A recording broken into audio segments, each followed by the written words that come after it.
evening. Thank you so much for joining us tonight. I truly wish we could be together in person, and my hope is that next year that is our reality. But I love the Badass in Green Awards, and let me tell you why. This is a moment when, regardless how dark or threatening our circumstances seem, and they were pretty dark last year, we get to look at, learn from, and honor leaders in every sector that are seeing the opportunities and their lights are shining just as bright. Tonight is a night where we get to hear from, we get to celebrate leaders who are redefining environmentalism. Tonight is about celebrating our progress and pushing ourselves to change what's possible. And that's what we have to do. We have to change what's possible. That is what CLCV is laser focused on. The California League of Conservation Voters is spending all of our energy to solve the climate crisis and create a more just and sustainable future. We have to do it, and we have to create the global roadmap. And this vision is possible. It is absolutely possible, and let me tell you why. This vision is possible because our problem isn't that we don't know how to create clean energy, that we don't know how to lower pollution, that we don't know how to use natural infrastructure, our public lands, greening, to support communities to be more resilient to what's happening. We know how to do all of that. We have those solutions. What we don't have, our biggest problem is that we do not have the power or political will to do it at the rate and scale that science tells us we have to. But the good news is we can build that. That is possible. And here's how we have to do it. We have to completely transform our democracy. We are not going to get the most courageous and bold action unless we have a participatory democracy. One where everybody's votes count, one where people's relationship with the political system has been transformed and they believe that their voice matters. We also have to, in battleground regions across the state, find, support, and elect the most intersectional climate champions we've ever seen. And then we need to turn those wins at the ballot box into policy victories that are driving forward solutions on transportation, on clean energy, on workforce transition, on toxics and pollution, on sustainable agriculture, and on public lands conservation and our natural resources. That's our job. And we have to be fierce about accountability. We have to mandate that our leaders take the most courageous action possible. We have to mandate that our leaders listen to us over corporate interests. And we have to build a broader, more inclusive movement. And that's what we're working on. But there's more. Recently, we were all able to breathe a collective sigh of relief as Vice President Harris, feels so good to say that, and President Biden took power in our country. But here's the thing. This is an opportunity. But it's an opportunity that has an outsized role for California to play. We know that change doesn't happen from the top down. It never has. Change happens from the bottom up. Bold, innovative solutions are not going to be created in DC. They are going to be created and tested and proven at the state and local level. And then they're going to be exported and scaled. And no other state plays this role historically like California has. It is our job to move the goalposts, to say we are no longer measuring our success by what other states or countries are doing. We in California measure our success by the deadlines and the call to action that science has given us in 2030. And we have to move the goalposts for everybody. We have to set back the benchmark. We have to change what other jurisdictions believe is possible by proving we can do it. We can pave the way and show others the way. The second thing we have to do in California is push our leaders harder than we've ever pushed them. Federal leadership comes from California on a lot of different levels. And our delegation needs to be on the front lines of pushing for this. and holding our leaders accountable. But we can't do any of this without you. None of this is possible without you. You have stood with us. You have fought with us. You've called your legislators. You've held them accountable. You've held us accountable. You've made calls. You've organized. You've donated. We can't do anything that we do without your support. And especially in 2020, your partnership was extremely meaningful. And I say that from behalf of the whole CLCV team. Thank you, thank you, thank you. And we have more work to do. We made really exciting progress in 2020. You're going to hear more about that later in our program. But we have a big job, the biggest we've ever had, essentially to protect our future and create the path forward. But I want to stop and thank our host committee. This event wouldn't be possible without them. They brought you here. They helped us fundraise so we can continue this important work.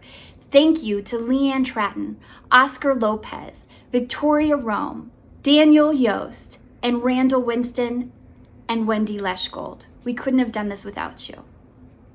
And now, it is my true honor to introduce our first presenter. This leader is the epitome of a climate queen.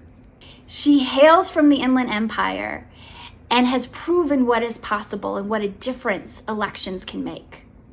To have courageous laws, you have to have courageous lawmakers. And she has epitomized intersectional climate championship.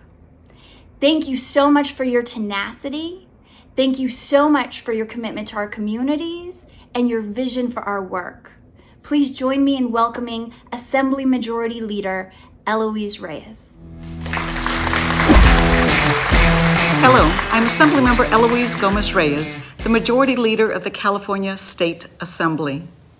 I'm excited to present an award to our next honoree, not just because I get to present an award to an amazing Latina leader, and not just because we are able to celebrate the progress we as a state have made, but also because I get to honor a dear friend and my shero. California is a national leader when it comes to environmental policy here in the United States. We have the most stringent auto emission standards in the country. We have taken steps to transition to 100% clean energy. We've invested millions of dollars on projects to alleviate environmental injustices. We are leaders in this space and have shaped the conversation to prioritize environmental justice. I have the privilege of presenting an award to one of those leaders today.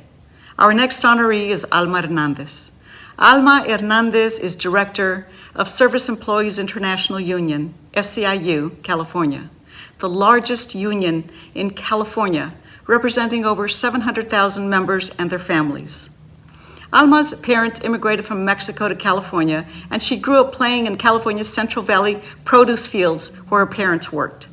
She learned the valuable art of negotiation from working swap meets with her mother and honed those skills leading and organizing Movimiento Estudiantil Chicano de Aztlán at UC Berkeley. After college, Alma transferred these skills and her fascination with politics to work in the California legislature as a staffer, then managing several campaigns. Alma joined SEIU California in 2010 as its political director, where she was responsible for developing and implementing winning strategies in statewide races, also legislative races, initiative races, and legislative campaigns. In 2016, Alma became executive director, and her focus has been on building political power for working people, especially in Latino, Black, and Pacific Islander communities.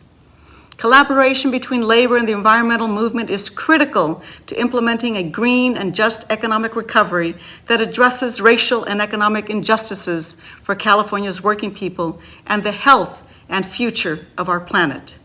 For her vision of equity and justice in tackling our climate and public health crises, and for her fearless movement-building leadership for workers, for progressive values, and for people of color, I'm delighted to introduce a real champion in green, Alma Hernandez.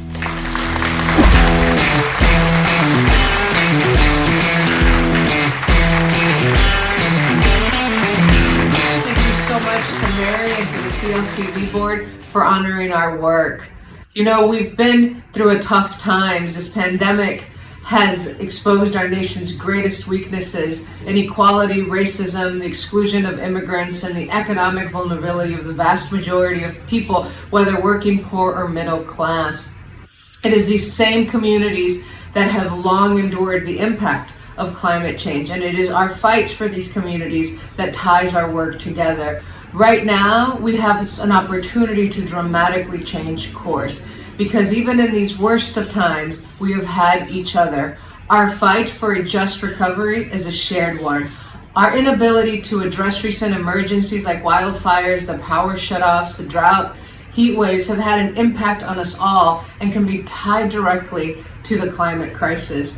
It's why our work together is so important. We must continue to deliver economic relief and social safety net support right alongside environmental protections and improving the air quality. These fights go hand in hand and alongside one another. We've been working to repair the historical, racial, economic, and environmental injustices, and SEIU California looks forward to the work ahead. I also wanted to take a minute to thank CLCV, all its members, and our community partners in the fight to gain and win electoral seats in the state legislature. Together, we've taken on corporate giants and we've beat them. We may not have the money, but we have the people power, and we have passion, justice, and history is on our side. Again, thank you so much for this great honor. Be sure to put it in a great place. It is a privilege to be with you, at least via Zoom, here tonight. Thank you once again, and have a great night.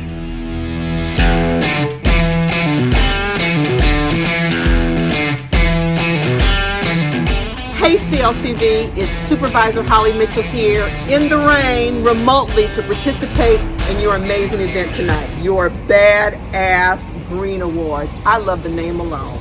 You know, CLCV, that I have always stood with you. We've stood together in our fight for social and environmental justice, and I appreciate the work you do all the time. Tonight, you've given me the honor to introduce your keynote speaker, Miss Leah Thomas. Let me tell you something about Leah. Last summer, following the murders of George Floyd and Breonna Taylor, it was Leah who called on environmental groups to declare that Black lives do indeed matter. Her call for justice went viral and spurred the creation of her intersectional environmentalist platform. Since then, Leah has earned national media coverage for her work. You might have read some of her articles in Vogue magazine. Leah's long-standing approach to sustainability is more inclusive and recognizes that the environment is connected to social and racial justice. We couldn't agree more with your message, Leah. So here to share and inspire us is CLCV's keynote speaker tonight, Leah Thomas.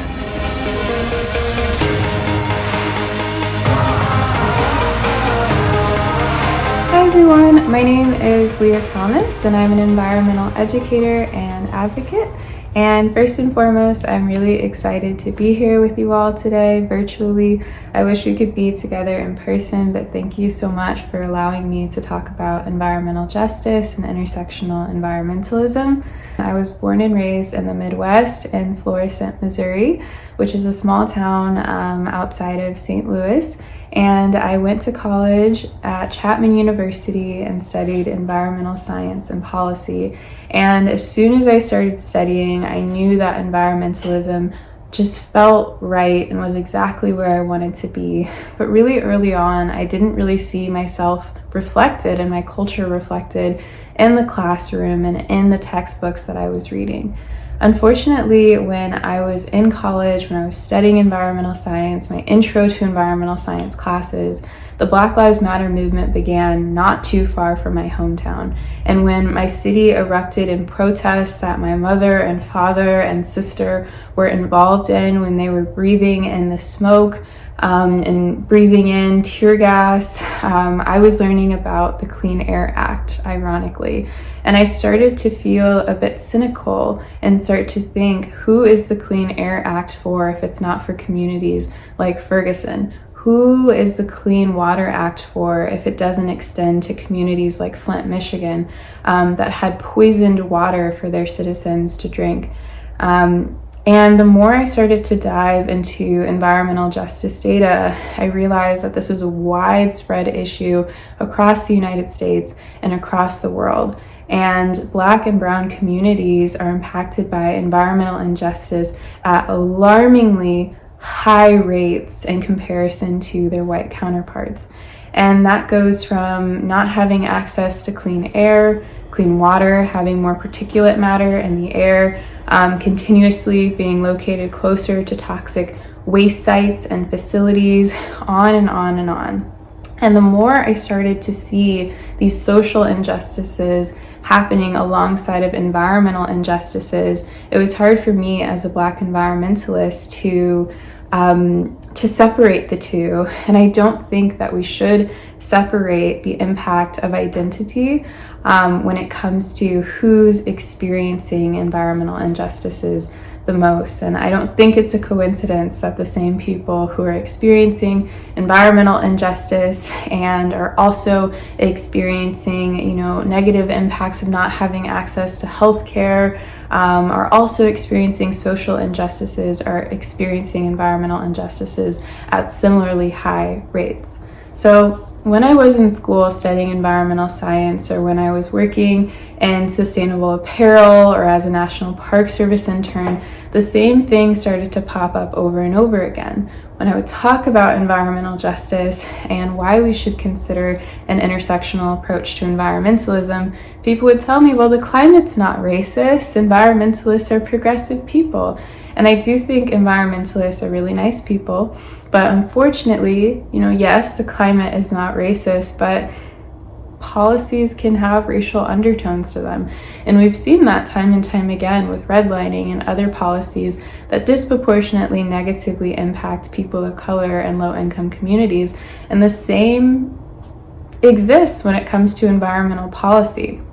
So I learned about intersectional theory, which was created by Kimberly Crenshaw, and it explores how we're dynamic human beings and we have overlapping identities that influence the way that we experience the world around us, from race to religion to gender to sexuality to on and on and on. All of these things influence the way that we are perceived by the world and how we experience the world around us. And the same exists for environmentalism, because race at times is the number one indicator of who experiences a particular environmental injustice.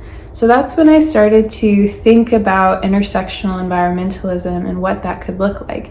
And for me, I define it as a type of environmentalism that advocates for the protection of both people and the planet, and it realizes the ways that injustice is happening to the world's most marginalized people and the planet are interconnected. Not only that, it seeks to amplify the voices and efforts of organizers and activists and educators from diverse backgrounds who have been left out of the environmental conversation. And I think this is so crucial to move forward with a more inclusive type of environmentalism, so we can address where past environmental policies have unfortunately gone wrong and right the wrongs of the past, and make sure that everyone has access to a cleaner and greener and safer future for all, and not just a select few. If anything, I really want you all to take away what I said earlier, that when we're thinking of the climate crisis, it is not a hypothetical future when it is happening now for Black, Indigenous, Latinx, people of color, low-income communities. It's happening now, and the time is now to stand beside people as allies and advocate for a better future. To learn more, you can check out Intersectional Environmentalist, which is a resource dedicated to these issues. Thank you so much.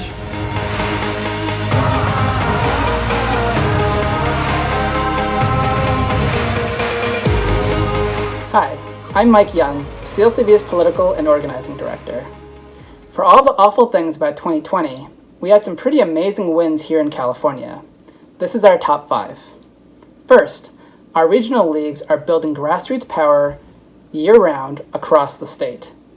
We started 2020 with just 7 local leagues in San Diego, Orange County, Los Angeles, Central Coast, Santa Clara, East Bay, and San Francisco. and we added 2 new leagues in very key regions in the state.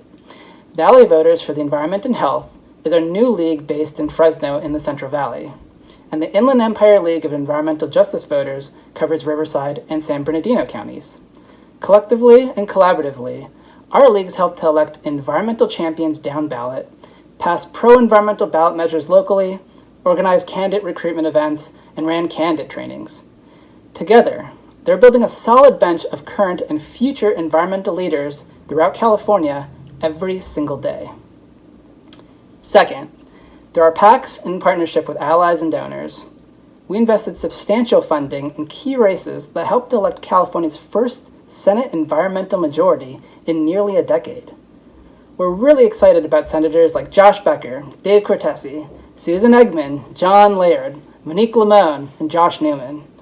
We're especially proud to help climate advocate Dave Min, who defeated climate denier John Morlock in his Orange County district. Meanwhile, in the California Assembly, we contributed to a host of elections, and we're thrilled to see new Assembly members like Steve Bennett, Lisa Calderon, Alex Lee, and Chris Ward prevail in their elections. We can't wait for you to meet them, and we're already working with them to take strong environmental action on climate right now. Third, we championed and secured safe, more accessible voting here in California. Our advocacy efforts ensured that every registered voter received a ballot in the mail for the general election. In addition, we guaranteed new ballot drop-off locations and were able to extend voting hours in more polling places. All in all, more than 17.5 million Californians voted last year, many for the very first time. Fourth, we passed, finally, the federal Great American Outdoors Act. Even under the most pro-polluter president in history, we passed the largest conservation bill in an entire generation. This act will permanently add $900 million per year to help fund our 40,000 state and local parks. And additionally, we'll have $9.5 billion to maintain our beloved national parks. And best of all, this work was because of our California congressional delegation, who played an enormous role in shepherding this historic bill forward. Fifth, we passed strong environmental laws right here in California, like the one that increases penalties for oil companies who knowingly cause oil spills. We also successfully pushed Governor Newsom to sign 2 very big executive orders on the climate crisis. The first requires that all passenger vehicles sold in California be zero-emission vehicles by 2035. The second, it establishes a statewide goal to conserve 30% of California's land and coastal waters by 2030. Look, 2020 has presented enormous, unprecedented challenges. And for all of us, it was taxing and grueling. Sometimes incredibly grueling. But all of our work paid off. Even with unexpected obstacles, we remained focused on our agenda and in touch with our partners and stakeholders. In truth, we couldn't have made these historic strides without your support and participation in so much of the CLCV community. So thank you very much. Now, it's my privilege to introduce our next presenter, Speaker Anthony Rendon. I was fortunate enough to work under somebody who was then just Anthony Rendon in 2008 when he served as CLCV's interim executive director. In 2012, he was elected to the Assembly, and then in 2016, he was actually elected to be the new Speaker of the California Assembly. As a water champion, he's authored Proposition 1, a $7.5 billion state water bond, as well as launched a revitalization of the lower portion of the Los Angeles River with his bill AB 530. Under his leadership, the Assembly has extended California's climate and clean energy laws and passed landmark clean air regulations. So, without further ado, please welcome Speaker Anthony Rendon.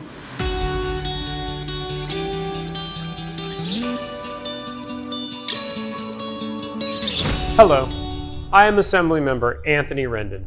In September, we sadly lost a true giant in California's environmental movement, Pete Price. Many of you knew Pete. He was a fixture in Sacramento for over 30 years as an advisor and lobbyist. I knew him a dozen years ago when I became interim executive director of CLCV. In fact, he was in on my first interview. As our lobbyist, Pete had a calm way about him. If I was sometimes nervous, he was stable, strong, supportive, and always professional. It helped me a lot. He actually started his career in the Assembly and later became senior environmental consultant under Speaker Willie Brown. It was after he started Price Consulting that CLCV retained him as its first lobbyist. Pete's expertise helped us win on clean water, pesticide reform, and sustainable agriculture. He helped with the passage of some of California's most influential environmental legislation over the last few decades.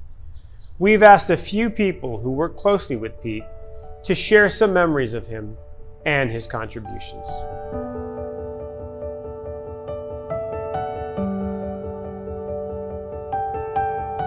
For me, put simply, Pete Price was easy to work with. No BS, no games, a rarity for Capitol staffers. Pete was an amazingly smart, knowledgeable lobbyist in the Capitol. He knew how legislation worked, he knew who could get it done, and he led the way on protecting California's climate, was instrumental in passing climate change bills by Fran Pavley and others, AB 32 among them. Placed California in the vanguard of climate protection in the country and the world. Pete Price was a fixture in our state capitol for over 30 years. I was so fortunate to work with Pete from 2001 to 2010 as a legislator and got to know him through his role in representing the League of Conservation Voters. He and his team at CLCV were amazing at gathering support for climate legislation. I first met Pete Price at a CLCV board retreat. At some point during the retreat, there was a poker game, and I may have relieved Pete of his money. Later, years later, when I asked Pete to come be part of my senior staff in the Speaker's office, he said he would, as long as there was no poker. The thing about Pete is, what made him a standout as a staffer and an advocate was the one thing that hurt him as a poker player. He never learned how to bluff because he was always able to deliver the goods. I asked Pete to come to work with me because he had the talent and the ability to meet the magnitude of the challenges facing California. He was passionate about promoting sustainable, organic agriculture. If Pete was in the Capitol today, I bet he probably would have loved working on climate adaptation and mitigation strategies from natural and working lands, healthy soils, and implementing the proposed 30/30 plan. He would have a lot of great ideas and help us get it through. He was a person who believed that progress did not need to be perfect, it just needed to be made. And he helped us pass legislation that moved us step by step toward our goals. And I appreciate his wisdom and his friendship and his humor. Pete Price helped green the Capitol as we changed how we operated to lower our carbon footprint and to set a good example for other large institutions. And Pete helped green California as we set meaningful emissions goals and created the tools to reach them. Pete was one of the first people to stress the connection between environmental protection and public health. And we continue to see that linkage driving important public policy in the legislature and beyond. I asked Adrienne Alvord, who once worked at DPR, and then as my chief environmental and energy staff member about Pete Price. She has a few things to share, and I'd like to share them with you. As the lead lobbyist for CLCV, she said, and for sustainable interests like Community Alliance of Family Farmers, Pete had a hand in pretty much every piece of environmental legislation during his many years in Sacramento. The bills, she said, both large and small, he worked on were stronger because of him. Chris Martin, my scheduler, knew Pete from Waste Management, and they both shared a love for folk music and the song Visions for Joanna by Bob Dylan, and many of you know that Pete loved that song. Now, Chris Martin had a favorite singer of that song, a guy named Chris Smithers. Pete was not so sure about Smithers. Nonetheless, a couple years later, Pete surprised Chris Martin with tickets for a Chris Smithers concert. And Pete and Susan took Chris Martin to that concert and then out to dinner. And for Chris, it was one of her most wonderful nights. That tells you all you need to know about the wonderfulness of Pete Price. He did leave us his daughter Jenna, who has inherited her father's knowledge and skills and continues to work for the environment, and for that I'm glad. California is indeed a better place because of Pete Price. Pete Price was a good guy who did good things. May his memory be a blessing. Pete Price's lasting legacy includes the fierce strength and commitment that his daughter, Jenna Price, employs to continue this work in Sacramento. I have seen how her commitment to the same environmental issues gives us all hope for the future. Pete's legacy also includes co-creating Green California, the coalition of environmental, public health, and environmental justice groups facilitated by CLCV, and working together to advocate for environmental policy in California. On behalf of CLCV and all of us, I would like to express our gratitude to his family, Susan, Jenna, and JoJo, for the decades of dedication and service Pete brought to California.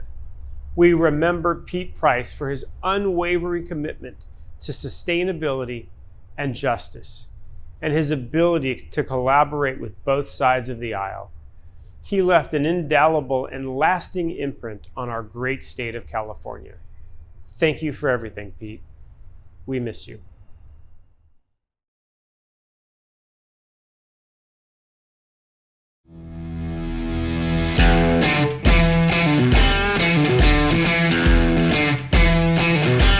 Hi everyone, I'm Glenn Dake and I'm the chair of CLCV and a CLCV Education Fund board member. We're only able to undertake our vital environmental work because of the generosity of private contributors. In fact, individual donors, which are the biggest source of our funding, and grant support from like-minded companies and private foundations provide 100% of the resources that allow CLCV to deliver on our mission. So we'd like to take a moment to recognize tonight's wonderfully supportive sponsors. Thank you to Wendy Leschgold and her team at Fast Forward Group, and to Oscar Lopez and the good folks at SEIU California for joining me as badass level sponsors this year. Our fearless level sponsors are Wendy Sue Rosen and Elliot Rosenstein, System 1, and Stratton Price. We want to give a big thank you to all our fighter level sponsors: Armbruster, Goldsmith, and Delvac, Atschuler, Burzon, Rich and Brenda Batista, Consumer Attorneys of California, Cochette, Pitra and McCarthy, LADWP, NRDC, SEIU 2015, SEIU Local 721, SEIU United Healthcare Workers West, UFCW Local 770, and UFCW Western States Council. Our resistor level sponsors are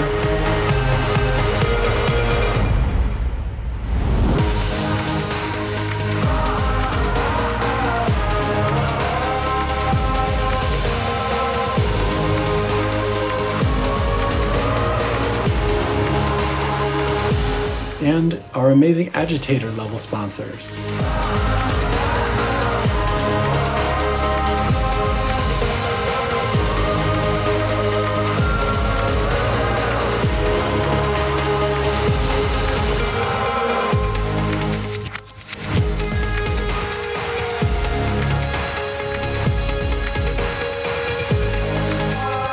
To all of you, your support means the world to us. Thank you.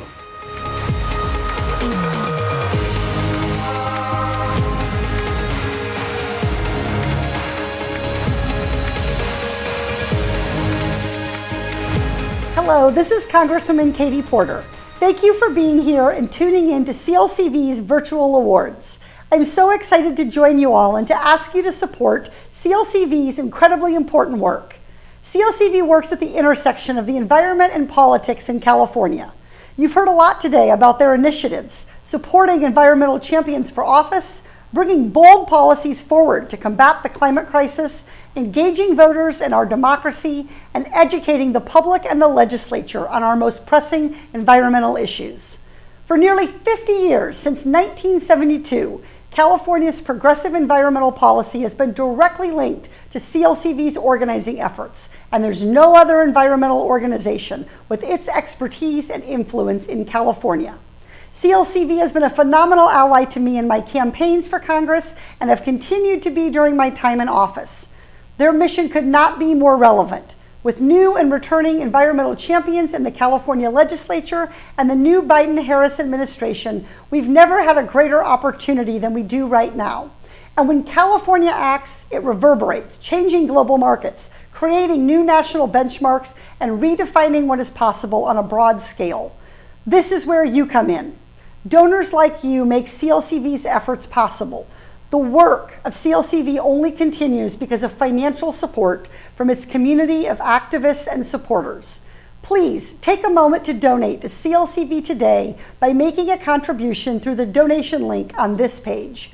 Your gift will enhance our organizing efforts as we fight for a green and just economic recovery, transformational climate policy, clean air, clean water, clean energy, and fair and accessible elections across all of California's communities. Thank you.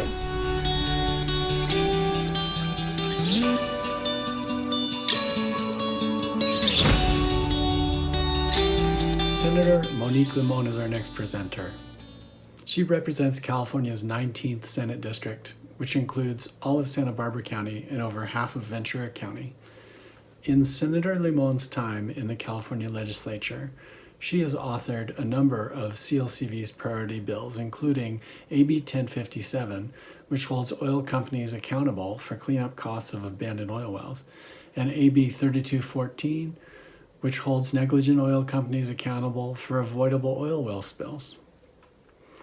Last year, CLCV named Monique to its Climate Action Caucus of top 5 state legislators when we released our environmental scorecard. She's been a leader in the Assembly as we have worked to transition from big oil. And now as a senator, we look forward to working with her in that chamber next. And here now is Senator Monique Limon. Thank you for having me. It's great to connect with you virtually. This last year has been a difficult year for California, for our country, and for the globe. The pandemic has created challenges we never expected or could have imagined. But certainly, we also know that it's been important to understand that it is not a coincidence that many of the communities that have been disproportionately impacted by the pandemic are also communities where we see disproportionate health impacts due to environmental policy.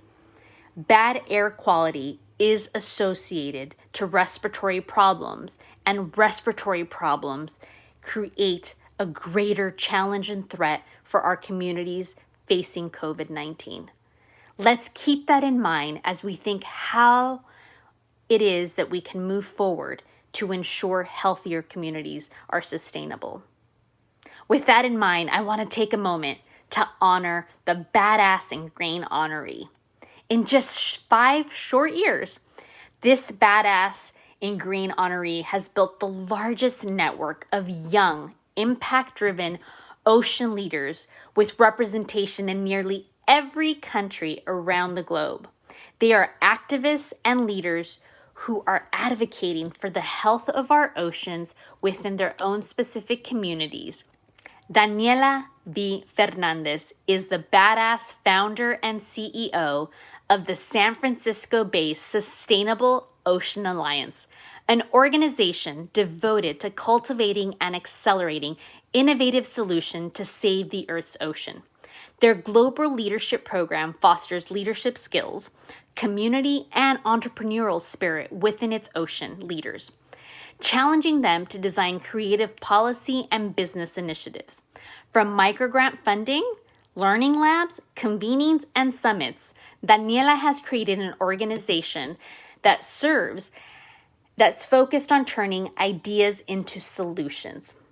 Their accelerator is an incubator that supports, nurtures, and develops new startup businesses focused on ocean resiliency and health.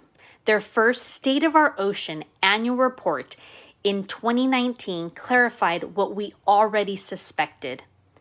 The ocean is facing a multitude of threats due to warming temperatures, ocean acidification from increased carbon emissions, overfishing, and other detrimental human activities. Since life on Earth cannot be sustained without the critical role of the ocean, the need to preserve and rehabilitate the ocean is dire. Please welcome CLCV's Badass and Green Anne-Marie, founder and CEO of Sustainable Ocean Alliance, Daniela V. Fernandez.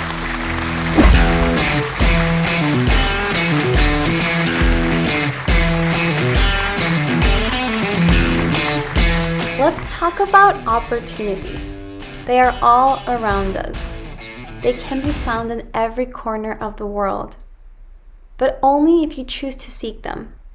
Only if you embrace curiosity and see what others cannot. Opportunities need to be seized. They need to be deeply contemplated, argued, and ultimately turned into solutions. Moving from wishful thinking to your truest reality. Those solutions then need to be shared to drive change, push for action, and inspire others. Opportunity is there for anyone, even when the odds are against you. I say that with confidence because that's where my story begins. Attending Georgetown University was my dream. I knew that if I could walk through the halls of such a great institution, the rest of my life would change. This was the first opportunity I seized when moving from Ecuador to America. But how these life-changing moments would manifest, I had no idea. I was quite unsure and recognized the long and hard journey ahead. However, there was one certainty I had. I knew that I had the responsibility to save our planet. I also knew that I wasn't alone in such certainty. There were many others like me who wanted to show up on behalf of something much bigger than themselves. People that believed in the power of sustaining our natural environment and ocean. But I had questions. How would I contribute? What impact would I have? What role would I play? So freshman year, I went in with eyes wide open and with these burning questions never leaving my mind. Quickly, I saw my second opportunity. I realized that there was no place to foster or grow solution-oriented businesses that would solve critical ocean problems. There also wasn't a place for personal development for those who want to dedicate their lives to restoring the health of our planet. I looked and looked, but I couldn't find anything. And that's when I knew what I needed to do. Although it was something that I was craving it, but didn't exist. That's when I knew I had to build it myself. And that's what inspired the creation of Sustainable Ocean Alliance. At SOA, we invest in and support ocean solutions that have the power and potential to define our future. By bringing together next generation leaders, entrepreneurs, investors, advocates, mentors, and partners together, we as a whole become the solution for the largest challenges facing our ocean. Since I founded SOA in 2014, we've grown into a global organization. with presence in 168 countries, supporting young leaders on the development, the implementation, and the acceleration of for-profit and non-for-profit solutions.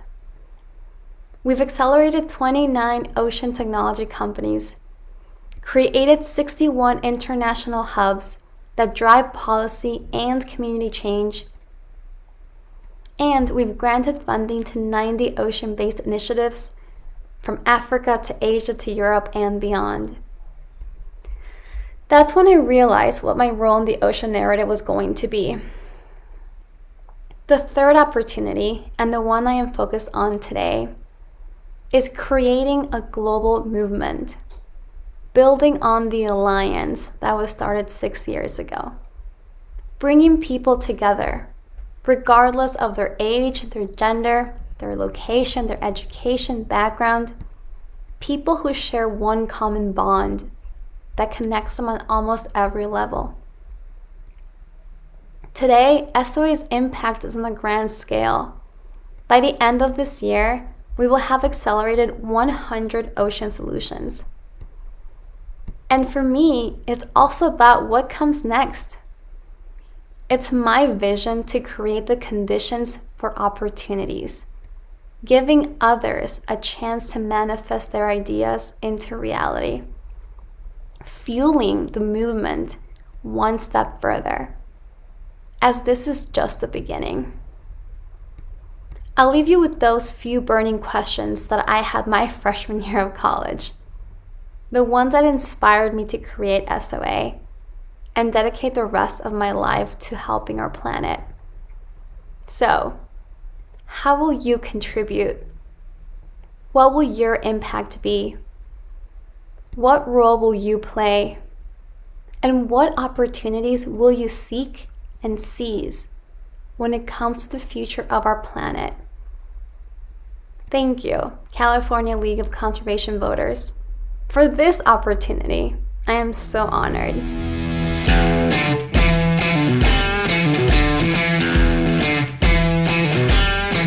Good evening, everyone. I am thrilled to join you for CLCV's annual Badass in Green Awards ceremony. So much has happened since we were last together. COVID-19 has transformed our daily lives, closed our schools and businesses, and to date resulted in the tragic loss of almost 40,000 Californians. Meanwhile, we experienced the worst wildfire season in history and recorded the hottest temperature on the planet ever of 130 degrees right here in California's Mojave Desert. It's been difficult, but there is still much to be optimistic about. California has banned the sale of new cars with internal combustion engines starting in 2035. Governor Newsom made a commitment to conserve 30% of our lands and waters by 2030. Plastic bottles now must be made with at least 15% recycled material.